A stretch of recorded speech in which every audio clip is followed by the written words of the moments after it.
Hello everyone, এটা আমার সাতের দিন সকালবেলার আয়োজন। তো সকালবেলা রাঁধুনি চলে এসেছিলো সকালে, যেহেতু আমাদের আয়োজনটা ছিল দুপুরবেলার। তো সেই জন্য সকাল ওনারা চলে এসছে, ওনাদের কাজ ওনারা শুরু করে দিয়েছিল। এখানে ওনাদের সবজি বানানো হয়ে গেছে আর রান্নাও বসে পড়েছে। এখানে মুগের ডাল বসিয়ে দিয়েছে ওনারা। আর এখানে আমার ভাই এবং দুটো দেওর মিলে বেলুন সাজানোর চেষ্টা, মানে এসে বেলুনটা সাজাচ্ছিল। ওরাই সাজিয়েছে জায়গাটা যেখানে আমি বসেছিলাম। তো দেখতেই পাচ্ছ অনেকটা সুন্দর করে সাজিয়েছে। দেন দুপুরবেলা প্রায় অনেকটাই দুপুরে আমি খেতে বসে পড়েছি, দেখতেই পাচ্ছ।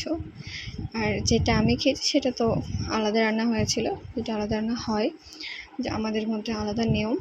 তো যাই হোক, এখানে খেতে বসে পড়েছি, আমি খাওয়া স্টার্ট করে দিয়েছি। আর এখানে প্রচুর লোক ছিল যখন আমি ভিডিও করতে পারিনি। এখন একটু লোকটা কমেছে, এখন একটু ভিডিও করলাম। তো যাই হোক, দেখতেই পাচ্ছ আমার এখানে বেবি শাওয়ারের জায়গাটা একদম বাচ্চারা পুরো ছেড়ে দিয়েছিল।